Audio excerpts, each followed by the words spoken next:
apples are getting nice and hot, and I think I'm going to turn it up just a little bit because I actually took the skin off. I'm not a fan of the skin.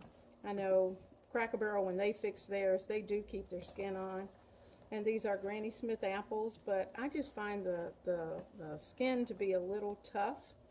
And so I like cooking mine down until they get to simmer and let them just get nice and hot.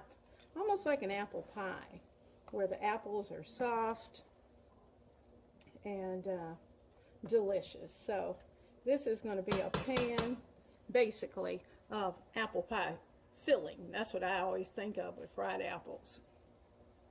The top on the apples, just to give it time, I wanted to make a little juice as it's going, and then toward the end I'll take the top off and let that juice reduce into a really nice syrup.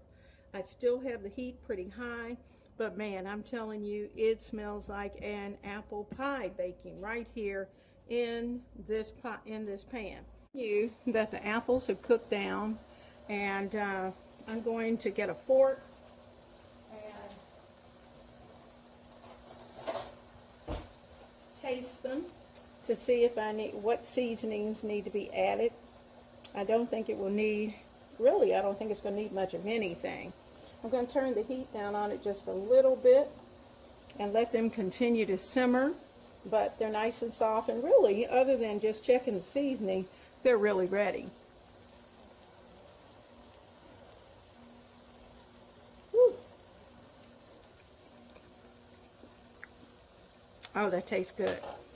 Now, I think they're sweet enough, but I'm going to call in the expert and have her taste it and see if she thinks they need a little more sugar, and if not, the apples are ready. So, hey Corinne, I'll see what she says. I'll tell you. Well, off to the side, cooling off, I've got the apples.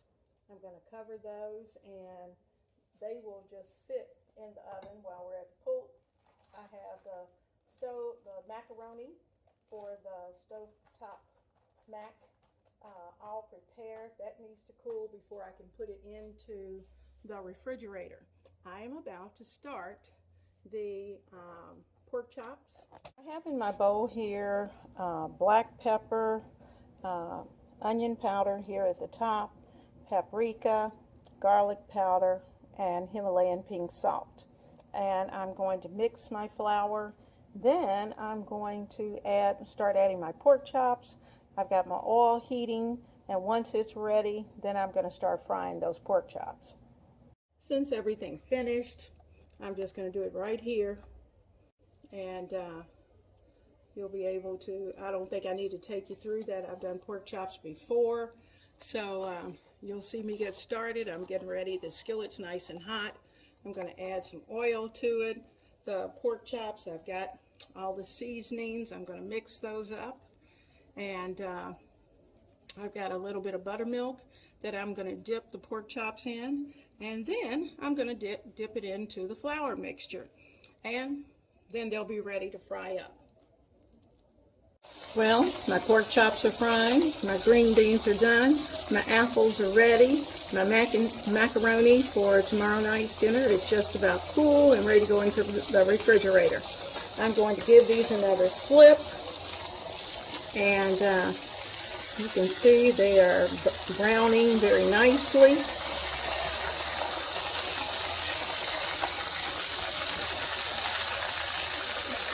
They're going to be really good. I've got little hands that are coming in and tasting the apples. I had a sampler, and so now I have several little samplers coming through, and some return samples. So there's the first one coming out. It's going over on the pan so it can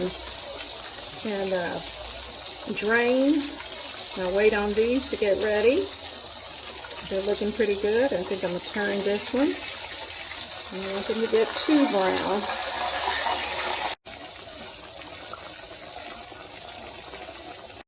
All right, these pork chops are beautiful. They're getting a nice golden brown. I'm going to give this one more flip.